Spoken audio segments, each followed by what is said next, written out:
You ever read a sentence that just pops? You know, one that paints a picture in your head so clearly you can almost see it, feel it? Well, that's the magic of what I like to call the poet's paintbrush. And today, we're going to figure out how you can become an artist with your words. Just take this phrase in for a second. The stars danced in the sky. You can almost see it, can't you? That little twinkle, the movement, the sense of joy in the night sky. But hang on a minute. Stars don't actually dance, right? They don't have feet, they're not taking ballet lessons up there, so how can a few simple words create an image of something that isn't literally true? What is that secret sauce? Well, that secret is something called figurative language. The best way to think about it is like a creative toolkit, you know? It's filled with all these special gadgets that writers use to make their words more colorful, more emotional, and way more memorable. So, are you ready to open up that toolkit? We're about to stock it with 4 essential tools that are going to totally change the way you write and even the way you read. Let's get into it. First up, we've got the simile. Now, a simile compares 2 totally different things, and the magic words, the ones you're always looking for, are like or as. So saying a smile was like sunshine doesn't just mean it was a nice smile. No, it paints a picture of warmth and brightness and life. It gives the feeling, not just the fact. Next in our kit is the metaphor. Think of it as the simile's bolder cousin. Instead of saying something is like something else, a metaphor just comes right out and says it is that thing. Time is a thief. It doesn't act like one, it is one, stealing away our moments. It's just so much more direct and powerful, you know? Okay, our third tool is personification. And the clue's right there in the name, person. We're giving human qualities or actions to something that definitely isn't human, like the wind or a car or the sun.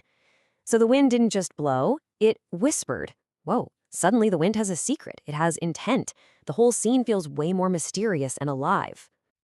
And finally, let's have a little fun with hyperbole. This is the tool of going way, way over the top to make a point. When you say, "I've told you 1,000,000 times," you obviously haven't counted, but that massive exaggeration makes the feeling, that frustration, instantly clear. It's all about making a big, memorable impact. So what's the bottom line here? The crucial point is that similes, metaphors, personification, and hyperbole, they're not just fancy decorations. They are tools of pure impact. They let a writer pack a whole universe of feeling and imagery into just a couple of words. Okay, theory is great and all, but let's see how these tools actually work out in the wild. We're going to look at a little snippet of a poem and break it down, kind of like a mechanic looking under the hood of a really cool car. Let's start with this first line. The moon peeked through the cloudy veil. Just picture that. Close your eyes if you have to. The moon, the clouds. What's really happening there? Did you catch it? That's personification. A moon can't literally peek. That's what a person does. It's kind of shy, maybe a little secretive. The poet just gave the moon a whole personality, making this scene feel so much more intimate. Now, let's look at the next line. A sleepy eye behind a sail. What's the poet comparing here? What do you think the sleepy eye is, and what about the sail? And that, my friends, is a metaphor. A beautiful one, too. The moon is a sleepy eye, and that cloudy veil is a sail. The poet doesn't say it's like an eye, it is one. And that creates this really strong, direct image of a tired, gentle moon hiding behind a cloud. So let's zoom out for a second. By putting personification and a metaphor together, what kind of feeling does the poet create? I mean, it's not just a description of the sky anymore, is it? Peaked suggests something gentle. Sleepy eye builds on that. The whole mood is just calm, quiet, and really, really peaceful. See how just 2 lines can build a whole world? That's the power we're talking about. All right, you've seen the tools, you've seen them in action, now it's your turn. It's time for you to pick up your own poet's paintbrush and create something amazing. So here's your creative mission, if you choose to accept it. First, just pick a simple topic. Anything, your pet, a tree outside, a rain day. Second, write a little 4-line poem about it. Third, and here's the fun part, use at least 2 of the new tools from your toolkit. And finally, just take a step back and look at what you made. See the incredible picture you painted. But before we wrap up, I want to talk for just a second about why all of this really matters.